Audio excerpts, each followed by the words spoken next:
오늘 사단원 일과에 들어갑니다. 우리 그 사단원은 하나님의 사랑과 초청인데요. 거기에 이제 헨리 브리카이 목사님이 회시 침례교회를 개척을 했잖아요. 근데 개척한 지 얼마 안 되어서 성도들이 한 15명 정도밖에 안 된 그런 상태에서 또 개척교회를 하나 이렇게 그 교회에서 이렇게 하게 됐습니다. 우리 마군사님이랑 오전부터 오늘 계시면 너무 힘들면 누우셔도 됩니다. 이게 의자에 이렇게 엉덩이가 너무 힘들다 그러면 누우세요. 유아실 가셔도 되고요. 그래서 오래 너무 앉아 계시면 또 힘드실 수 있으니까 오전부터. 근데 이 15명 정도밖에 안 될 때 여러분 개척교회를 또 세운다는 건 쉽지 않잖아요. 여러분 우리 상식으로 이게 참 이렇게 우리 성도 수도 15명밖에 안 되고 우리도 개척교회인데 우리가 무슨 또 개척교회를 우리가 한단 말인가. 저희 마치 그거 뭐와 같았냐면 우리 교회가 재정 3천만 원에 보증금 3천만 원이 있을 때 교회를 건축하라는 거하고 똑같아요. 그러니까 어떻게 그런 일이 하나님 어떻게 이런 일이 가능합니까? 그런데 중요한 것은 하나님이 그렇게 하기를 원했다라는 것을 이제 분별을 받은 거죠. 그래서 이제 지교회를 이제 개척을 했는데 담임 목사님을 청빙을 해야 되잖아요. 근데 이제 이게 책이 이제 오래돼 가지고 그때 이제 $850를 매달 이 목사님 월급으로 지급을 해야 된 거죠.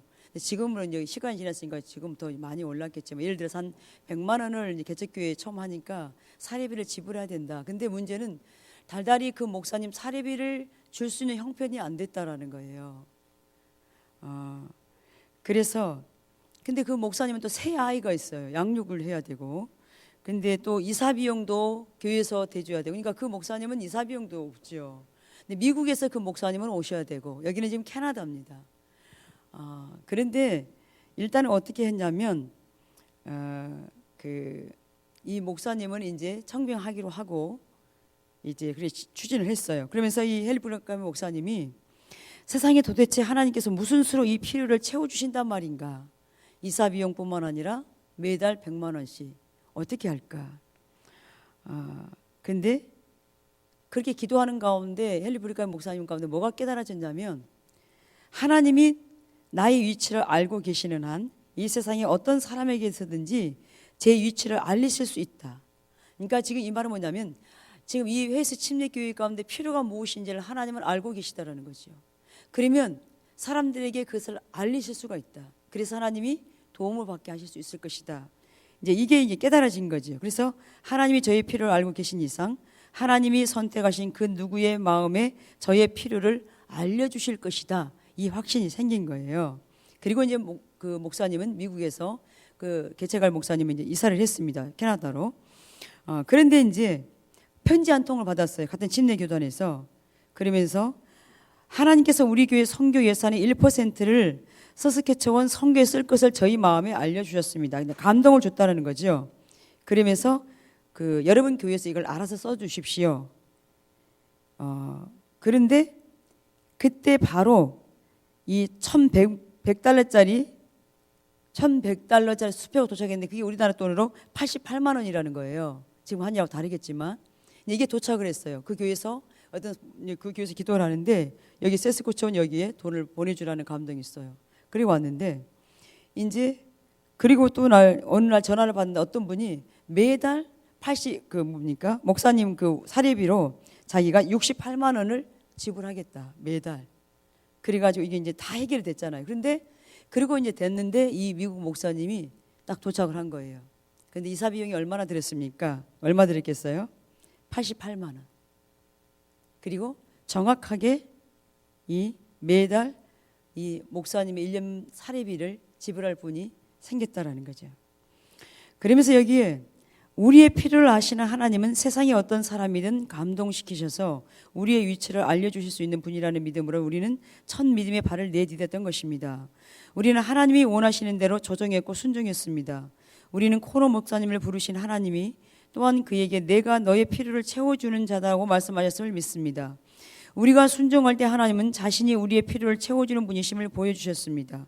그 경험은 모든 것을 충만하게 채우시는 하나님과의 더 깊은 사랑의 관계로 우리를 인도하였습니다. 네, 근데 가장 중요한 것은 하나님의 뜻이죠. 하나님이 무엇을 원하는가, 이것을 그들이 알았을 때 그들의 환경과 교회의 재정과 상관없이 그 일을 추진해 나가고, 또한 그 필요를 위해서 구했을 때 하나님이 이렇게 놀랍게 채우시는 것을 이들이 경험을 했잖아요. 그래서 지금 이걸 이렇게 경험을 하는 걸 통해 가지고 이 하나님 경험하는 삶의 책이 이게 쓰여진 거잖아요, 이 부분이. 근데 여기 지금 우리한테 이것을 이제 대비를 한번 해보겠습니다. 여기 이제 이런 거 보면, 여기 나와 있는 것처럼 하나님은 저와 여러분의, 또한 우리 교회의 모든 필요를 지금 알고 계시다라는 거죠. 우리가 하나님의 인도를 따라서 이렇게 건축을 했습니다. 그런데 막상 건축을 하는데 이게 쉽지 않죠. 그런데 우리에게 지금 필요한 게 뭐냐면, 아까 이게 헨리 브리카이 목사님이 고백한 것처럼 세상에 도대체 하나님께서 무슨 수로 이 필요를 채워주신단 말인가. 여러분, 지금 우리가 지금 그런 상황이에요. 하나님이 무슨 수로 이 필요를 채워주신단 말인가. 근데 하나님이 지금까지 우리를 그렇게 채워오셨고, 그렇게 하나님이 함께 하셨습니다. 근데 지금 이 시점에서 우리가 더 필요한 게 뭐냐면, 하나님이 지금 우리 필요를 다 알고 계심으로 우리가 그걸 가지고 기도하는 것도 마땅히 우리가 해야 될 몫이라는 거지요. 기도해야 합니다. 가만히 있으면 하나님이 채워주는 것이 아니라 우리가 구하는 것이 필요하는 거지요. 그 야고보서 지혜가 부족하거든 너희가 후히 주시고 꾸짖지 아니하시는 하나님께 구하라는 말씀이 나오지요. 여기에 그 구하라는 말 뜻은 내가 하나님 앞에 내 것을 지금 맡겨놨어요. 근데 그것을 내가 당당히 그것을 요구한다는 그 원문의 뜻이 바로 그 뜻이래요. 내가 하나님께 맡겨놨는데 그것을 내가 당당히 그것을 하나님 다시 주세요, 그걸 주세요라고 요구하는 것이 바로 그 구하라는 말 속에 포함되어 있다라는 거예요. 그 원문에. 여러분, 그래서 우리가 구하라 그러면 마치 손을 구하는 것처럼 우리가 생각할 수 있습니다. 이 손을 구한다는 것은 하나님 얼굴을 구하는 이 부분에서 여러분이 잘 혼돈될 수 있는데요. 우리의 필요를 구하면 무조건 손을 구하는 건가? 아니에요. 마땅히 우리의 필요를 구해야 합니다. 그런데 여기서 중요한 것은 욕심으로, 탐심으로, 이건 아니겠지요. 마땅히 우리의 삶에 필요한 모든 것들을 하나님께 구할 필요가 있고, 자녀들이 양육해야 될 양육비, 교육비, 또한 우리 교회의 이 재정적인 부분들, 여러분의 삶에 정말 필요한 부분들, 우리가 그것을 구하면서 기도하면서 인도를 받으면서 우리가 나아갈 필요가 있다라는 거예요. 근데 그게 있음에도 불구하고 우리가 구하지 않는다면 그건 우리 책임입니다. 왜냐하면 우리가 못 받은 것은 너희가 구하지 않음이라 그랬으니까요. 우리의 삶의 필요들을 우리가 마땅히 구해야 합니다. 하나님께요. 자녀들의 필요가 있을 때 부모님께 요구를 하는 것처럼 우리가 그렇게 해야 되는 거죠. 근데 이 부분에 있어서 우리가 하나님을 따라가면서, 그러니까 내 욕심, 내 탐심으로만 이것이 되는 거 아니니까 당장 우리가 이게 없으면 안 돼요. 그 부분들을 우리가 마땅히 당연히 구해야 합니다. 근데 여기에 전제, 그의 나라와 의를 구하는, 이것이 또 전제가 돼야 되겠죠. 내 것만, 내 유익만을 위해서 맨날 구하고 있다, 이게 아니라 이게 같이 맞물려 돌아가야지. 하나님 나라와 그것을 위해서도, 하나님의 교회에 하나님 나라의 필요를 위해서도 우리가 당당히 그 부분도 요구해야 되고, 우리 자녀들의 필요나 우리의 삶에 지금 정말 절실히 필요한 이 부분들을 우리가 하나님 앞에 진솔하게 가지고 나아가서 기도해야 될 분명한 필요성이 있습니다.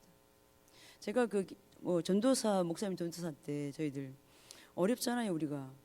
근데 학원을 못 보냈죠, 아이들을. 그런데 어느 날 이렇게 저한테 깨달아진 게, 자녀의 필요를 위해서 구하는 것이 당연히 부모의 몫인데 이걸 우리가 놓치고 있었구나. 우리가 형편이 어렵다고 해서 그냥 이렇게 그냥 우리가 그냥 이렇게 어려우니까 전도사는 이렇게 어렵게 생활하고 힘들게 생활하고 그냥 거기에 머물러 있었던 것 같아요. 근데 그게 아니었는데, 그래서 제가 하나님께 당당히 이것을 요구했어요. 아이들의 필요를 채워주세요. 모든 필요를 하나님 채워주세요. 근데 하나님이 그렇게 하셨습니다. 넘치게 풍성한 건 아니지만 그 모든 필요들을 채워가셨습니다. 그리고 나서 제가 우리의 삶에 하나님 필요들을 또한 채워주세요라고 기도했습니다. 전도사 사례비가 얼마 안 되잖아요. 바듯하잖아요. 그걸 가지고 우리 네 식구가 생활하는 건 쉽지 않아요. 근데 그걸 또 기도했습니다. 하나님, 우리의 모든 필요를 채워주세요. 근데 하나님이 모든 필요를 다 채우셨습니다. 넘치게 풍성한 건 아니지만 그 모든 필요들을. 그래서 우리가 마땅히 이 부분을 우리가 기도하는 것을 우리가 놓치면 안 돼요. 자칫 손을 구하는 기도니까 안 한다. 아니요. 잘못 알고 계시는 겁니다. 하나님이 우리가 막 공색하게 힘들게 사는 걸 하나님이 그게 원하시는 걸까요? 어느 부모가 자식이 힘들게 사는 것을 어느 부모가 그걸 원하겠습니까? 근데 여기서 이렇게 우리가 이 보면서 하나님이 우리의 필요를 알고 계시다라는 거죠. 그래서 우리가 이 부분에서 필요를 우리가 구할 책임이 우리 가운데 있습니다. 그러면 하나님이 누구를 통해서든지 그 일을 행하시니까요.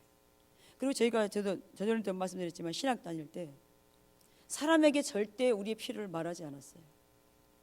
하나님 돈 주세요. 등록금 주세요. 당당히 요구했습니다. 그냥 돈 주세요. 아버지가 가라 그랬으니까. 근데 아버지는 저희 친정 오빠한테 SOS를 친 거죠. 돈 보내라고. 그러면 전화가 옵니다. 돈 붙였다고. 우리는 말하지 않아도 하나님이 오빠의 마음에 감동을 하셔서 계속 그렇게. 그래서 대학원 졸업할 때까지 거의 한 2,800 정도인가 그렇게 왔어요. 그러니까 우리의 모든 필요들을 다 채우고 생활하게 한. 근데 우리는 그걸 사람한테 얘기하지 않았다는 거예요.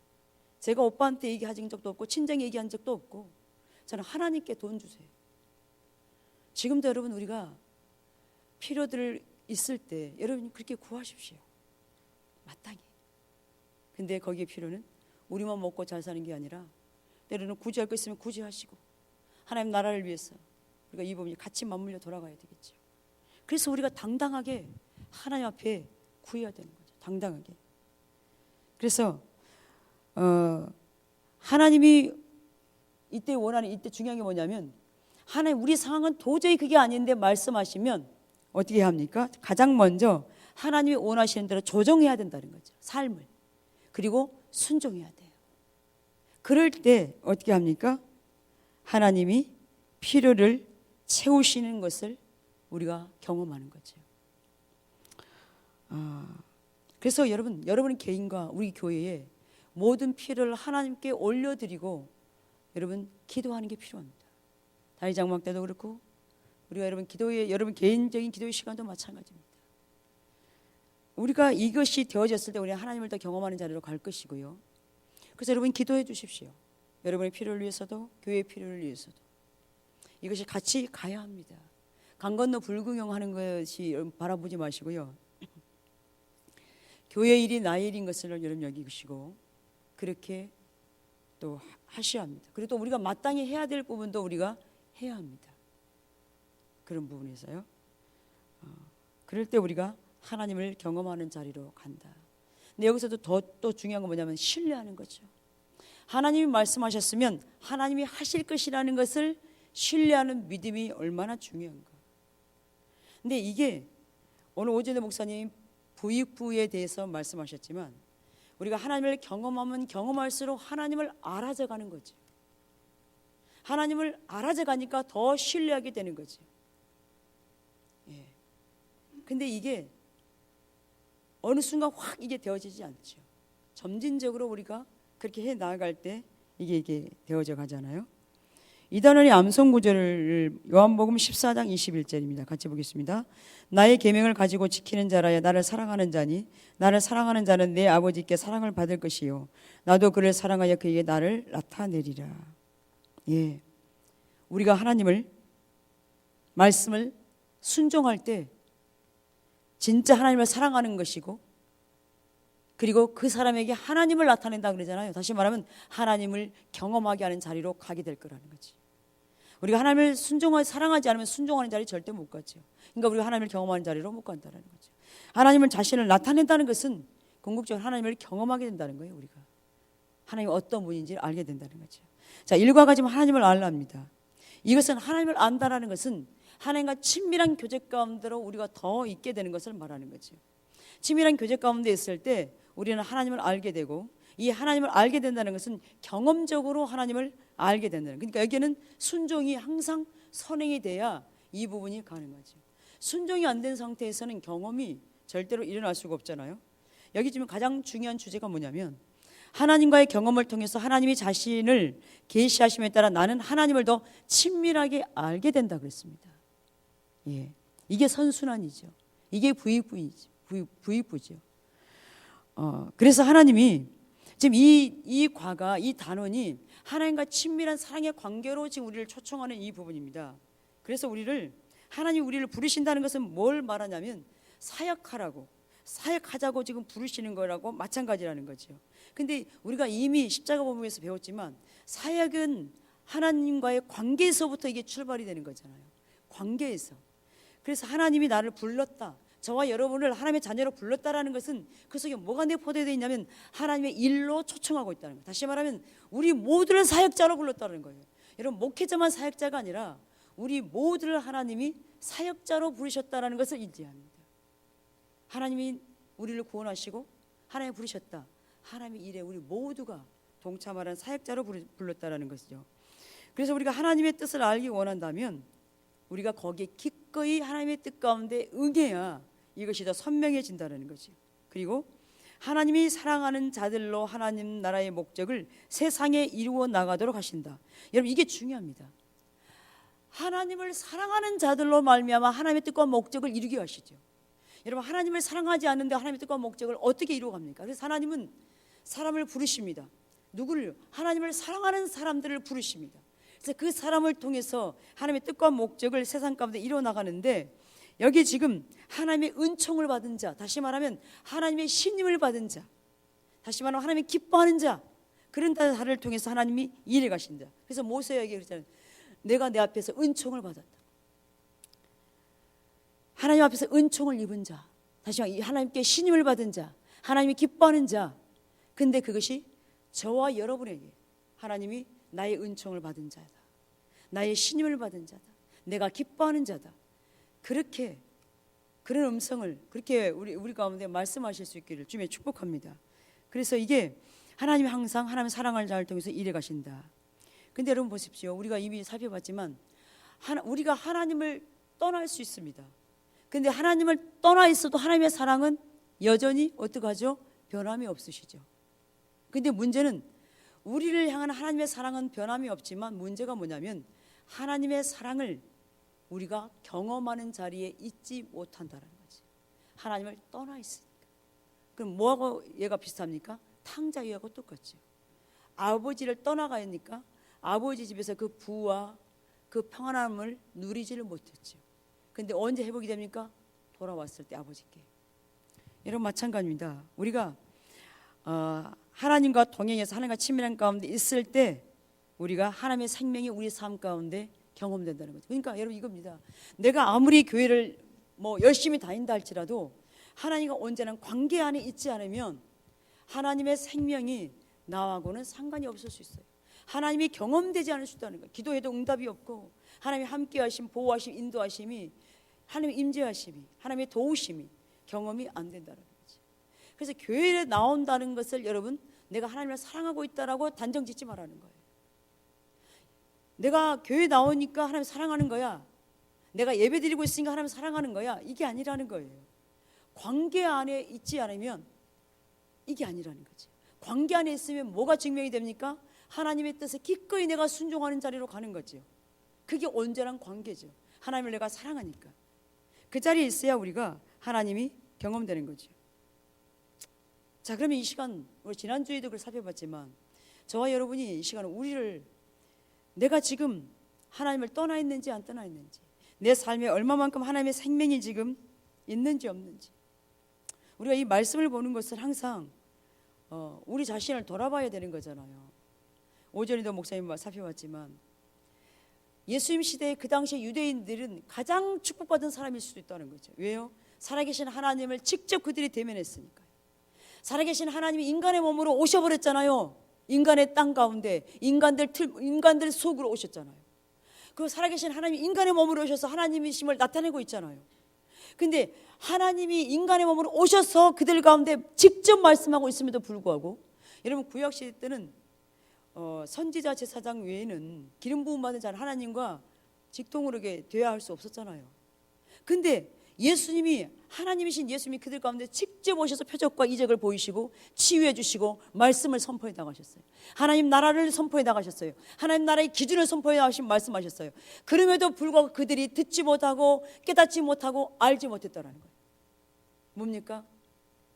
자기들의 마음이 올바르지 않았으니까. 나는 신앙생활 잘하고 있어. 나는 너희들보다 차원이 달라. 우리는 일에 금식을 하고 구제하고 우리 10의 1조를 드리고 우리는 많은 기도를 하고 그래서 우리는 선생이야. 우리만큼 신앙생활 잘하는 사람 어디 있냐? 사람들이 그렇게 인정해 줬고 자타가 공인한 믿음 좋은 사람. 유대인들도 마찬가지였죠. 그 종교 지도자뿐만 아니라 백성들도 마찬가지죠. 중요한 건 우리에게 정말 이 가난한 마음, 배우고자 하는 자세가 없다면, 겸손한 자세가 없다면 하나님이신 예수님 우리 가운데 지금 이 시점에 지금 오셔도 우리는 똑같은 자세가 나올 거라는 거죠. 그들의 문제만 아니라 우리가. 그래서 우리가 이 신앙의 본질을 추구함에 있어서 정말 우리가 더 경각심을 가져야 될 게 뭐냐면, 오히려 우리가 신앙의 본질을 추구하는 우리가 더 기존의 율법주의 가운데 있는 사람들보다 더 하나님을 사랑하지도 않고 하나님 뜻 가운데 반응하지도 않고 배우려는 자신도 없고 율법주의에 더 빠질 수 있다는 거죠. 함정이라는 거죠. 그러니까 오히려 이렇게 하면 이것이 신앙의 본질이고 이렇게 하면 아니고 이렇게 하면 하나님의 기준이고, 그러니까 기준을 들이대는 거예요. 기준을. 여러분 그러다 보면 판단하는 자리에 가고 정죄하는 자리에 가고 나도 모르게 율법주의 깊이 더 빠지게 되는 거죠. 근데 이걸 모른다라는 거예요. 문제는 또 다른 바리새인이 될 수 있다라는 거예요. 여러분 이게 우리가 정말 경각심을 가져야 될 부분입니다. 우리 안에 여러분 율법주의가 얼마나 강한 줄 아세요? 율법주의가 이렇게 하면 이건 아니 잘못됐다. 그건 바리새인 똑같은 거예요. 한 예를 들까요? 전도의 교회를 전도 어떤 분 한다. 아 저건 프로그램 하니까 저거 율법주의 아니야? 아니요. 모든 것을 우리가 조금 안다는 어떤 그 부분 가지고 결론 내리면 안 돼요. 어제 한 분이 전화가 와서 저를 통화를 했어요. 하나님의 감동인 것 같아서 자기가 전도를 지금 안 한대요. 자기 삶이 온전치 않으니까. 온전치 않은 것 같아. 하나님 기뻐하지 않은 것 같아갖고 하나님의 감동이 그렇게 주신 것 같아. 전도를 안 한다고. 제가 막 야단쳤어요. 하나님의 감동이라고 아무데나 그걸 들이대지 말아라. 그게 왜 하나님의 감동이냐. 그게 우리가 하나님 앞에 설 사람이, 우리 기준을 따져가지고 하나님 앞에 설 사람이 누가 있습니까? 그러면 내 삶이 온전하지 않고 덕이 안 된다 그러면 은혜를 구하여 주님 앞에 서라고. 하나님 내가 아직도 이렇다고, 내 모습이 이렇다고, 나에게 지혜가 필요하고 하나님 은혜가 필요하다고, 나를 긍휼히 여기시고 하나님 나를 도와달라고, 내가 어떻게 해야 될지 도와달라고. 근데 하나님 내 안에 이 전도하고 싶은 열망이 있는데 하나님 은혜를 부어달라고. 이렇게 나가야지. 내가 완전해서 전도할 사람이 어디 있습니까? 내 삶이 100%로 완전히 덕이 되고 본이 돼서 전도할 사람이 어디 있냐고요. 어떻게 우리가 그래서 합니까? 십자가 공로, 주님의 은혜로 우리는 매 순간 하나님 앞에 서야죠. 주의 은혜를 붙들고. 오늘도 나는 주님의 은혜가 아니면 안 된다고. 베드로 얘기 제가 드렸잖아요. 네가 나 사랑하느냐 예수님이 3번 물을 때 주님이 아신다고. 내가 주님을 사랑하는 줄 주님이 아십니다. 그 말 속에는 내가 주님을 사랑하는 건 내가 고백하지만 내가 언제도 넘어질지 모르는 그런 사람인가 주님은 아십니다. 내가 그 전에 하나님 내가 호언장담했지만 넘어졌잖아요. 그게 저잖아요. 주님 그런 저를 주님이 알고 계시잖아요. 나는 언제 또 넘어질지 모르는 그런 사람이에요. 그래서 주의 은혜가 아니면 나는 안 돼요.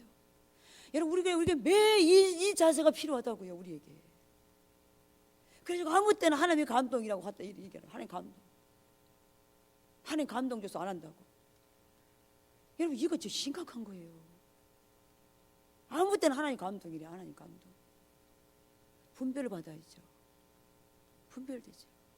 우리가 진짜 이게요. 그래서 우리에게 정말 지혜가 필요합니다. 하나님의 지혜. 그래서 오죽하면 후히 주시고 꾸짖지 아니하는 하나님께 너희가 지혜가 부족하거든 구하라 그러잖아요. 저도 봐도 얼마나 지혜가 없는지. 엄마로서, 아내로서, 사모로서, 또 제가 며느리로서, 제가 하나님을 믿는 성도로서 순간순간에 모든 역할에서 지혜가 필요하잖아요. 근데 하나님의 은혜가 아니면 안 돼. 정말 그래서 기도할 수밖에 없어요. 여러분, 그래서 우리가 지금 이 시점에 정말 우리가 이 모습을 돌아보면서 우리의 모습, 여러분, 궁극적으로 교회가 회복이 되려면요, 내가 회복돼야 되잖아요. 우리 교회 지체 한 사람 한 사람 내가 회복되지 않고는 교회는 회복될 수가 없어요. 그래서 우리 교회가 어쩌고 저쩌고 사람들이 말할 수 있어요. 많은 사람들이 한국 교회가 문제 어쩌고 저쩌고. 근데 중요한 건 그게 아니라 나를 봐요. 내가 회복이 되면 되는 거예요. 내가. 여러분, 작은 불꽃이 큰 불을 일으킨다 그러잖아요. 불씨 하나만 살아있으면 불은 일으킬 수 있어요. 얼마든지. 불씨 하나만 살아있어도요. 근데 그 불씨 하나가 내가 되면 된다는 거예요. 내가 지금 꺼질락 말락 하는 그런 상황 가운데 있지만 내가 다시 주 앞에서 내가 회복되기를 몸부림치면서 은혜를 구할 때 하나님이 나를 그렇게 회복해 가는 거죠. 그래서 내가 오이코스 안에서 내 한 사람이 회복되면 영향력 끼칠 수 있고 살아갈 수 있는 것처럼 지금 우리 각자 한 사람 한 사람 우리가 내가 회복이 돼야 돼. 내가요. 그러면 돼요. 여러분, 주님이 죄인을 부르러 왔지 의인을 부르러 온 게 아니잖아요. 그래서 우리는 주님이 필요해요. 교회도 주님이 필요해요. 그래서 내게 보이는 어떤 것이 보인다, 내가 막아서세요. 내가 기도하세요. 내가 먼저 회복되기를 구하시고요. 우리가 지금 그 자리만 있으면요, 여러분 가정도 이게 되면 회복이 돼요. 내가 문제인 걸 인식하고 내가 회복되기를 원하면 회복되게 돼 있어요. 근데 아내 탓이니 남편 탓이니 자식이 어쩌니 잃어버리면 콩가루가 되는 거죠. 그러면 그 자리에서부터 변화가 일어나기 시작한다는 거죠. 경험으로 하나님을 아는 것. 그래서 우리가 이게 관에서 아는 것으로는 우리는 결코 우리는 만족할 수가 없죠. 관에서 하나님을 알고 있으니까 우리 영이 회복되지가 않고 변화되지가 않잖아요. 그런데 성령께서 조명하실 때, 하나님을 조명하실 때 그때만 우리는 하나님을 알게 된다는 거죠.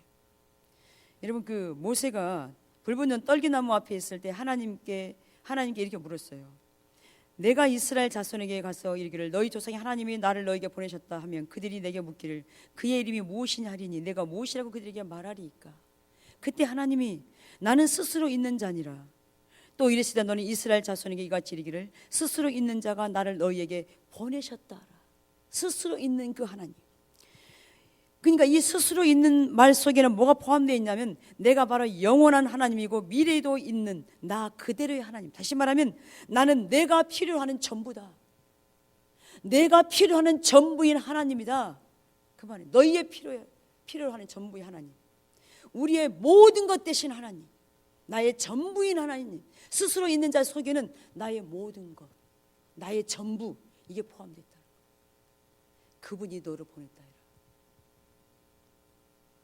그럴 때 이 모세가 그렇게 하나님을 40년 동안 순종해 가면서 하나님을 이렇게 경험하게 되잖아요. 자, 하나님의 이름들은 하나님의 성품을 가리킨다고 우리가 배웠죠. 그래서 그 히브리 헬라어에는 인격이라는 단어가 없다 그러잖아요. 근데 여기 지금 그 성경 믿음의 그 사람들이 하나님을 따라감에 있어서 하나님을 이렇게 경험해서 하나님의 이름을 이렇게 붙였어요. 하나님에 대한 이름에 대해서.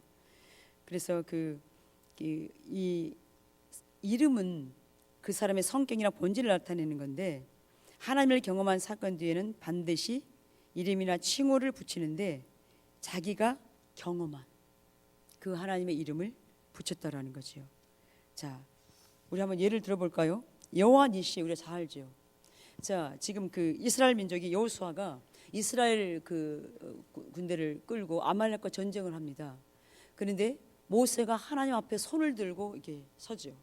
기도하는 거죠. 근데 팔을 내릴 때 아말렉이 승리를 했고 팔을 다시 하나님께 올렸을 때, 다시 말하면 하나님께 기도했을 때 이스라엘이 승리하는 걸 봅니다. 그래서 하나님은 이스라엘을 통해서 승리케 하시는 거죠. 또한 모세의 그 기도를 통해서 승리케 하셨어요. 그리고 나서 그들이 하나님에게 어떤 이름을 붙이냐면 여호와 니시. 다시 말하면 니시라면 깃발이라는 얘기죠. 여러분 군대는 항상 깃발이 있잖아요. 이 깃발을 보면 이름을 보면 이건 어느 군대다. 고구려 군대다. 뭐 백제의 군대다. 신라의 군대다. 이렇게 써 있잖아요. 이렇게. 마찬가지로 이 하나님 앞에 모세가 이렇게 선다는 것은 나는 하나님의 사람이다. 이스라엘은 하나님의 사람들이다. 하나님의 백성들이다. 이것을 나타내는 거죠. 그래서 그들이 여호와 니시, 하나님의 깃발이라고 그렇게 거기에 이름을 이렇게 붙인 것을 볼 수 있습니다. 또 하나의 예는 뭐냐면 하나님이 그 이삭을 번제로 아브라함에게 드리라고 했을 때 그때가 아브라함이 어떤 것을 경험했을까? 하나님께 어떤 이름을 붙여드렸을까? 이삭을 번제로 이제 모리아에서 드리라고 그럴 때 얼마나 믿음의 갈등이 있었겠습니까? 여러분 하나님 말씀하시면 하나님 크기의 사이즈의 일을 말씀하기 때문에 믿음의 갈등이 올 수밖에 없지요. 근데 성경에는 그게 상세하게 기록이 안 됐어요. 아브라함이 얼마나 믿음의 갈등을 했겠는지. 근데 우리가 상상을 해보는 거예요. 우리가 그 입장이 되었다면 100살에 얻은 그 아들. 근데 그 아들한테 놀라운 예언을 줬잖아요. 하늘의 무뼈를 셀 수 있나 보라고. 그만큼 자손이 많아지게 할까 했는데 그 아들을 죽이라고 그러는 거예요. 하나님이 예언을 줬는데. 그럼 그 예언이 어떻게 되는 겁니까? 이건 뭐 앞뒤가 안 맞잖아요. 하나님이 이 자손이 많아진다고 그랬는데 그 아들을 죽이라 그래. 그럼 여러분 얼마나 혼돈이 오고 갈등이 오겠습니까? 근데 아브라함이 그 믿음의 갈등 가운데서 무엇을 신뢰했냐면 하나님이 공급하실 것, 준비하실 것.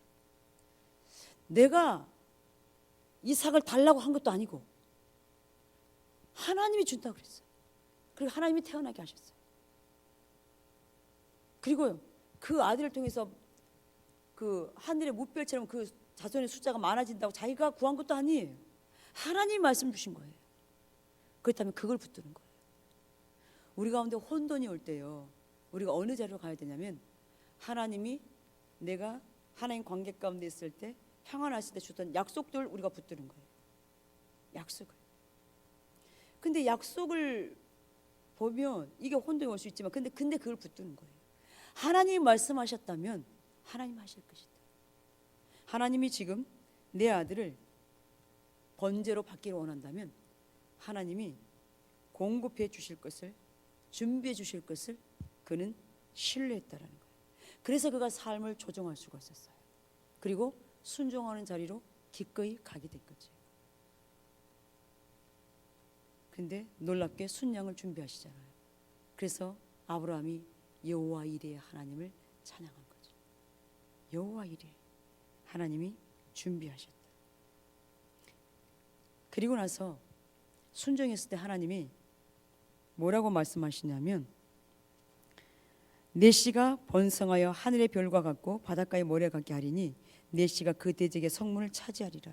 내 씨로 말미암아 천하 만민이 복을 받으리니 이는 내가 나의 말을 준행하였음이니라. 그래서 여러분 궁극적으로요, 이 하나님이 우리한테 주시는 복은요, 하나님 말씀에 순종할 때 그것이 이루어지는 거죠. 약속이 아무리 주어졌다 할지라도요, 하나님은 그 사람을 반드시 테스트한다 그랬잖아요.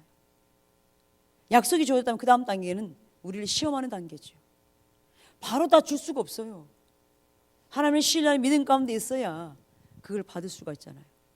그리고 이삭을 번제로 드리고 순종하고 난 뒤에 하나님 다시 분명하게 다시 이 말씀을 하는 걸 볼 수가 있습니다.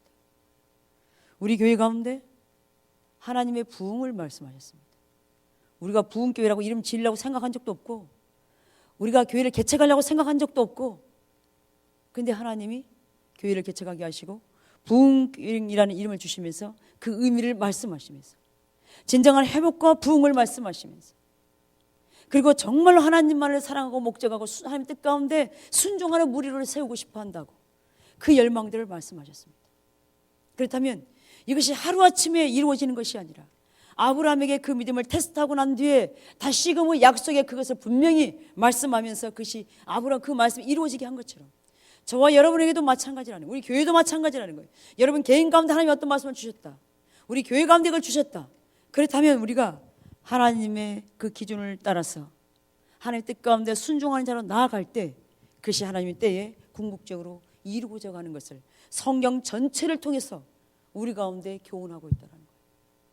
그래서 우리에게 여호와 니시의 하나님이 경험돼야 하고 여호와 이레의 하나님이 경험돼야 하는 거죠. 다른 것도 마찬가지입니다. 다른 부분도 뭐 여호와 삼마, 여호와가 거기 계시다, 함께 하신다. 그러니까 이런 하나님이 하나님 되심 이런 부분들을 하나님은 우리 가운데 이렇게 이루기를 원하는데, 이때 아까 아브라함에게 중요한 게 뭐였냐면 하나님 말씀에 순종해 갈 때 있잖아요. 내게 주신 비전, 약속도 내려놔야 된다는 거지. 그것까지도 포기할 수 있어야 된다는 거지. 하나님 이렇게 하셨는데 이렇게 하면 안 되잖아. 이게 아니라 하나님 말씀하시면 하나님 주신 놀라운 예언, 비전도 내려놔버리라는 거지. 하나님께 맡겨버리고. 아브라함이 만일에 하나님 이랬는데 어떻게 하나님이 왜 이랬다 저랬다 하시냐고 이래버렸으면 안 되겠죠. 근데 그것까지도 내려놓고 그냥 주님의 뜻이면 당신의 뜻대로 하시옵소서 라고 반응하는 거예요. 이게 완전히 우리를 비우는 거잖아요. 이게 바로 하나님 중심적인 삶으로 전환하는 거잖아요. 근데 하나님이 우리를 그 자리까지로 이끌고 가시기를 원한다는 거죠. 그래서 하나님을 경험하는 실체 중에서 아브라함이 7개 단계 어떻게 지금 이걸 연결시킬 수 있을까, 이 부분을 5단계 믿음의 갈등을 볼 수 있습니다. 그 다음에 6단계 하나님 뜻에 맞게 삶을 조정했고요. 7단계 순종했습니다. 이 5, 6, 7단계에 이 아브라함이 직면한 거죠. 여러분 우리 주위에서 하나님 1단계 우리 주위에서 일하고 계시는 하나님이잖아요. 자, 그러면 우리가 지금 어느 단계, 그럼 우리도 지금 하나님 어쩌면 우리가 지금 이 5단계, 6단계, 7단계, 이 단계 우리를 지금 놓고 하나님이 다루시고 있을 수 있습니다. 지금 너무 힘든데 어떻게 해야 되나. 근데 중요한 것은 하나님이 뭐라고 말씀하시는가, 하나님의 뜻이 무엇인가, 우리 거기에만 우리 초점이 있어야 된다는 거지. 그래서 우리가 순종을 통해서 하나님을 경험하게 되고 순종을 통해서 하나님의 계획을 또한 또 더 알게 되는 거죠. 그래서 우리가 하나님을 더 깊이 경험하기를 원한다면 하나님이 이 상황 가운데 말씀하는 것이 다 합당합니다, 옳으십니다, 최선입니다, 이걸 인정해야 돼요. 내 생각 내세워서 하나님 이걸 맞지 않잖아요, 하나님 어떻게 이러실 수가 있어요, 하나님 이건 아니잖아요, 이렇게 내세우지 말라는 거예요. 하나님의 뜻은 항상 최선입니다. 하나님의 뜻은 옳으십니다. 하나님의 뜻은 합당하십니다. 이걸 인정하는 게 필요해요. 이걸 인정하는 게. 여러분 이게 돼야 우리가 순종이 되잖아요. 근데 이게 안 내려지면 여전히 갈등하고 있는 거죠. 여전히 기싸움하고 있는 거예요, 하나님하고. 아니 근데 이걸 내려놔야 돼요.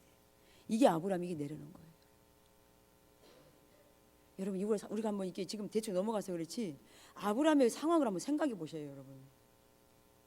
아들을 죽이는데 그냥 죽이는 것도 아니라 칼로 다 각을 떠서 피를 다 각 뜨잖아요. 잘라 불에 태워서 드려야 돼요, 하나님 앞에. 근데 그게요 쉽지 않을 수 있어요. 근데 주신 분도 하나님이셨습니다. 취하신 분도 하나님이시라고. 하나님 당신의 뜻이 합당하십니다. 당신의 뜻이 그러하시다면 그렇게 하시옵소서. 근데 중심에 하나님을 사랑하는 마음이 없었다면, 하나님을 소중히 여기는 마음이 없었다면 이게 어떻게 가능하겠냐는 거예요. 근데 여러분 중요한 것은 아브라함도 우리와 똑같은 성정의 인간이라는 거예요. 아브라함이 우리하고 다른 사람이 아니라는 거죠. 똑같아요. 근데 하나님이 우리에게 그렇게 왜 성경에다 아브라함의 믿음을 써놨을까? 너희도 기꺼이 그렇게 그 길을 가지 않겠냐고. 너희도 그렇게 하지 않겠냐고. 우리에게 순종을 그렇게 요구하신다. 근데 우리가 하나님과 개인적인 친밀한 관계 안에 있지 않으면 절대로 이게 가능하지가 않죠. 안 되죠. 하나님 못해요. 안 할 거예요. 어떻게 그러실 수가 있어요? 우리가 그럴 수밖에 없다는 거죠. 근데 정말 우리가 하나님을 나의 주로, 구원자로, 아버지로 고백이 된다면 이해가 안 되지만, 이해할 수가 없지만, 예 아버지, 예 아버지, 하나님 도와주세요. 그러면서 우리가 갈 때 점진적으로 우리는 하나님을 경험하는 자리로 우리는 가게 된다는 거죠. 하나님만이 하실 수 있는 역사들을 우리는 경험하게 되는데, 지금 이 시점에 우리 모두 가운데 이 부분이 지금 필요한 것 같습니다. 여기 지금 보면 배우자를 준비하시는 이 부분도 나오잖아요. 어느 자매가 지금 간호학을 공부하고 있어요. 근데 자기 아버지가 알코올 중독자죠. 그러니까 자기 부모가, 아버지가 그런 삶을 사니까 이 결혼관에 대해서 힘들었겠죠.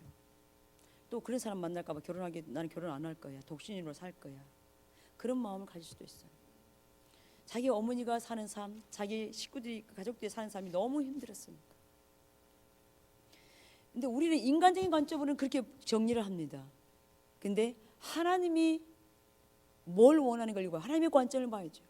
그럼에도 불구하고 쇠리라는, 쉬리가 아니라 쇠리, 그 자매가 하나님은 행복하기를 원하시는 거죠. 결혼해서 좋은 가정을 꾸리고 정말 이 쇠리를 사랑해 줄 수 있는 남자를 만나서 아름다운 가정을 꾸미기를 원하는 것이 하나님의 뜻이었다라는 거예요. 그래서 이 헬리브리 목사님이 그것을 지금 얘기를 해줍니다. 그러면서 남편감을 위해서 기도하라고, 그리고 내가 지금 기도하고 있다고.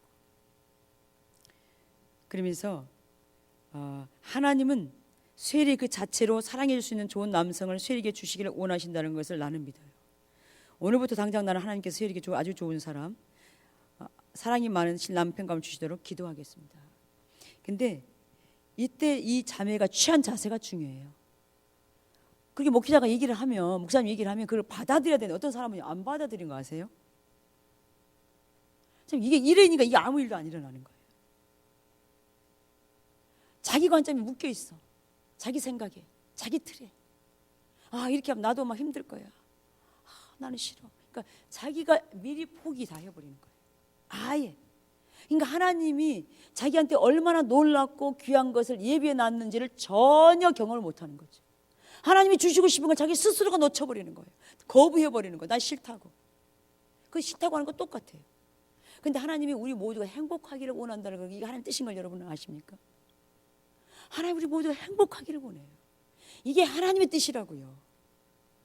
그런데 이 자매가 하나님이 누구시라는 것을 확실하게 알고 하나님이 하신 일을 보면서 기도했습니다.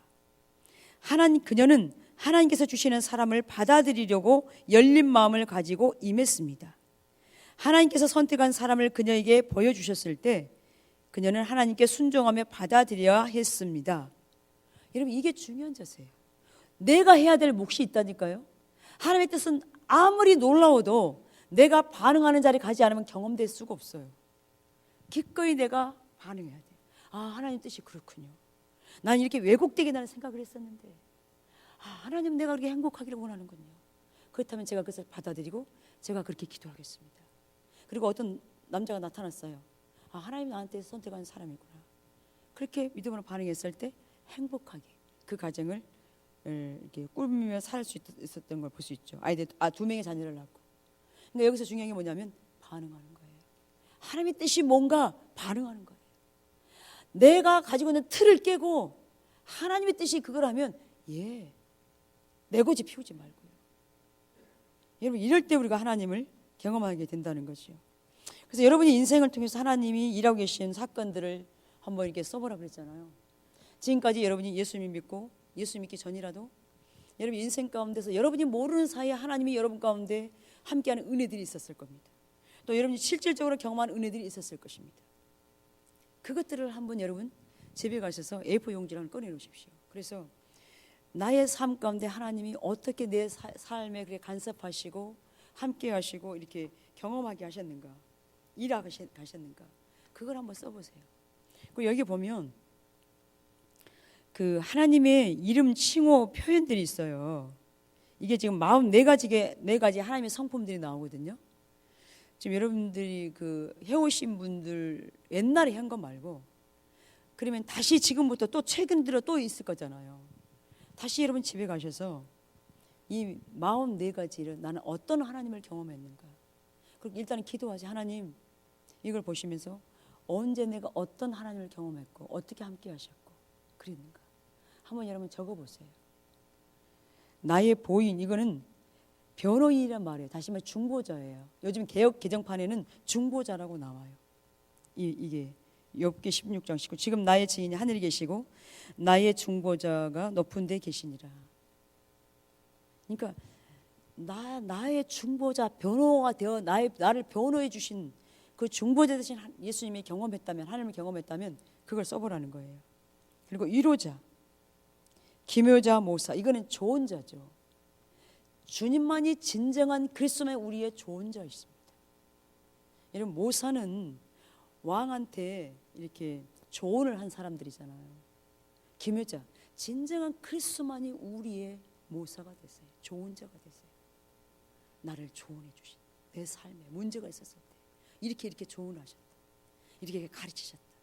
그 주님, 내 구원의 능력. 그래서 주 여호와여 전쟁의 날에 주께서 내 머리를 가리우셨나이다.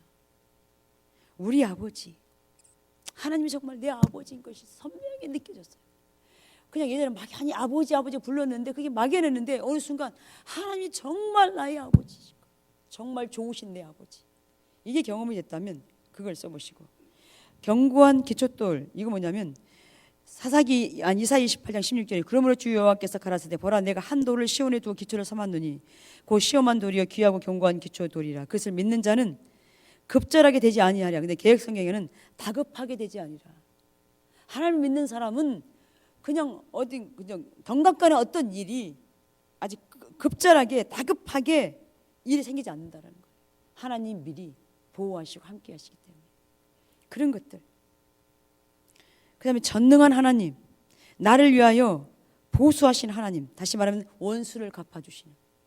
내가 애매하게 모함을 당하고 애매하게 핍박을 당했는데 하나님이 그것을 갚아주시는 나의 구원의 하나님. 또한 교회의 머리가 되시는 나의 은신처, 내 가운데 거하는 거룩한 자, 나의 소망, 의로운 재판자, 우리의 머리에 생명이 및 추수하는 주인. 이 여러 가지가 있잖아요. 지극히 거룩한 자, 평강의 왕, 피난처, 힘, 나의 구주, 주제는 주님이죠. 주님, 나의 의지야.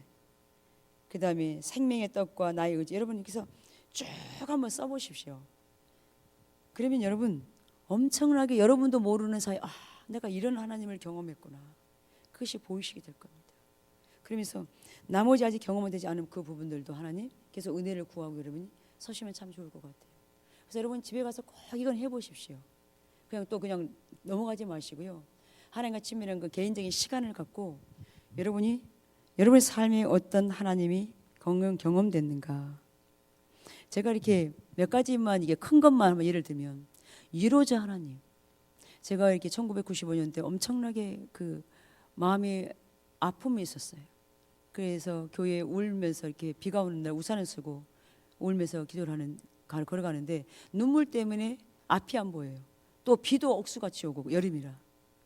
근데 제가 그렇게 울면서 교회를 가고 있는데 사랑하는 딸아 울지 마라. 근데 그 목소리가 얼마나 다정한지 모르겠어요. 내가 울면 내 눈에 피눈물이 난다. 저는 하나님이 얼마나 좋으신 아빠이고 이로자 하나님인지 그때 제가 경험했어요. 내가 울면 하나님은 이렇게 아파하는구나. 옛날에 어른들이 피눈물이 난다는 말 나는 무슨 말인지 몰랐어요. 근데 그렇게 좋으신 하나님. 예. 또 우리의 원수를 갚으시 보수하신 하나님. 저는 이걸 너무나 경험했어요. 우리를 이렇게 애매하게 이렇게 그 엉뚱한 게 몰아가서 목사님 강도사 고시도 이렇게 못치게 막 맞고 이렇게 또 근데 하나님 너무 놀란 게 뭔지 아세요? 그분이 강도사 고시를 못치게 했는데 하나님이 그런 게 없었는데 재시험을 칠 수 있는 그게 그 해에 생겼어요. 기회를 얻어서 다시 재시험을 칠 수 있는 기회를. 하나님이 이렇게 하시는 거죠. 그리고 우리를 내어 보냈는데 하나님 저한테 모르드게와 하만의 말씀을 주셨어요. 그들이 오히려 이렇게 되게 될 거라고. 근데 입 다물고 가만히 있었어요. 근데 결국 그렇게 됐죠. 근데 우리가 하나님의 일을 하다 보면 예매하게 모함 받을 수 있고, 그것도 하나님을 믿는 사람들을 통해서. 그런데 나중에 하나님이 갚으시는 그런 걸 이렇게 보게 됩니다. 그래서 우리가 그거에 대해서 뭐라고 할 필요가 없어요. 주님께 그걸 아뢰고 주님이 아시기 때문에 주님께 올려드리고, 그럴 때 주님이 그것을 보수하시는 그런 부분도 이렇게 보게 됩니다. 제가 전능한 하나님을 제가 한번 경험했다고 그랬잖아요. 복사기 갑자기 고장이 나버렸어요. 근데 지금 다급해요. 지금 청년들이 올 시간 다 돼 있고. 근데 복사하러 가려면 한참 내려가야 되고 어떻게 하나 기도했죠. 예수 이름으로 복사기는 정상으로 작동될지어다. 나 꼼짝도 안 해. 3번 기도했어요. 다시 파란불이 띵, 띵. 제가 그것을 잊을 수가 없어요. 갑자기 파란불이 띵. 소리가 씩 나더만요. 이렇게. 그게 딱 작동이 되는 거예요. 그 후로는 그런 일이 없었어요. 세탁기 고장나는데 안 되더라고요. 그때는 또.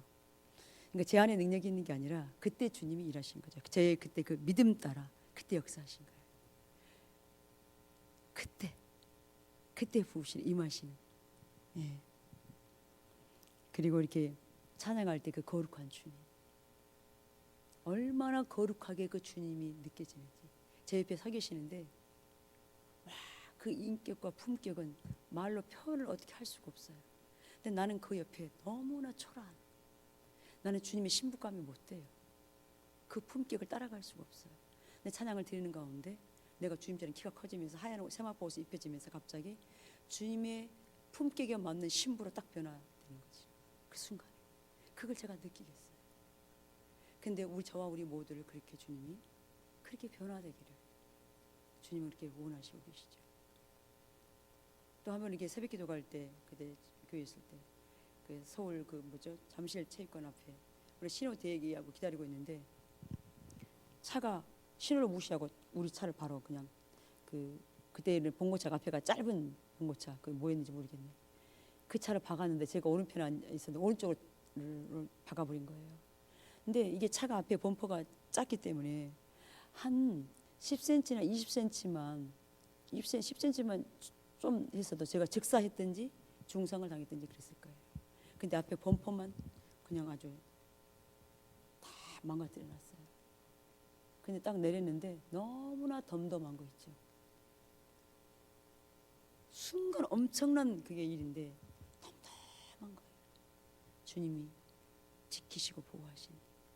근데 그 차가 고물차였어요. 교회 차가, 봉고차가. 앞에가 완전히 새것 됐잖아요. 그래서 내가 농담으로 옆에도 좀 박아주지. 옆에까지 다 수리했으면 좋았을 뻔했다. 근데 하나님이 보호하시니까. 근데 그 3일 전에 저한테 꿈을 꾸게 했거든요. 그러면서 사단이 저를 죽이려고 하는, 제가 그 꿈을 꿨어요. 그러면서 보호기도 하라고. 보호기도 해라. 그리고 나서 3일 후에 그 사건이 아침에 교통사고가 났는데 이미 하나님이 보여주셨고 기도하게 하셨기 때문에 덤덤. 사단이 아무리 죽이려고 하지만 하나님 보호하시면 이것은 머리털 하나도 상하게 하지 못하죠. 그런 하나님들을 우리가 이렇게 봅니다. 그리고 여러 부분들이 있죠. 지금 근데 그런 부분들 여러분 한번 기록해 보십시오. 그 하나님의 사랑 앞에 여러분이 울 수밖에 없을 겁니다. 내가 지금까지 지나면서 하나님, 이런 놀라운 하나님을 내 삶에 경험했구나. 하나님 나를 이렇게 사랑하고 계셨구나. 나와 이렇게 함께 하셨구나. 하나님의 은혜가 이렇게 크구나. 다시 한번 여러분이 그것을 경험하고 깨닫고 그런 시간이 될 겁니다. 그래서 여러분 이 하나님의 이 이름과 칭호, 평연, 이 성품들에 대해서 여러분이 꼭 한번 이렇게 한번 정리를 해보셨으면 좋겠습니다. 그래서 당신은 경험을 통해 하나님을 알게 된다는 것을 보셨습니까? 하나님이 하신 일에 대한 경험을 생각지 않고도 동그라미를 칠 수 있었습니까?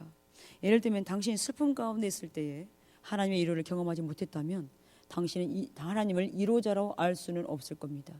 당신은 하나님이 당신에게 자신을 계시할 때 하나님을 알게 되는 것입니다.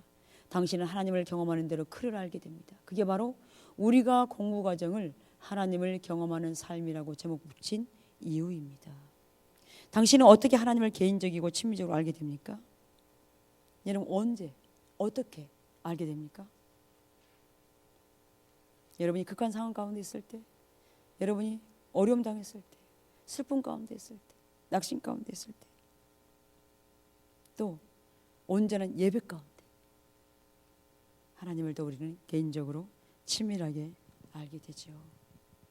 그래서 이게 만일에 여러분 예수 믿는 지가 한 10년도 넘었는데 이게 반이 경험이 안 되고 있다. 그렇다면 정말 이게 그렇습니다. 만약 10개도 안 되고 있다. 그럼 교회 왔다 갔다 한 거예요. 이게 지금 44가지인데 여러분 보십시오. 그냥 대충 하려고 하지 말고 정말 이때 하나님이 이랬구나. 그리고 이 하나님이 더 경험되기를 위해서 이보다 더 많은 하나님이 경험될 수 있습니다. 여기는 이제 44가지로 써 있지만 여러분이 또 경험한 하나님을 한번 써보십시오. 그리고 꼭 여러분 하나님과 교제 노트를 쓰라 그랬잖아요.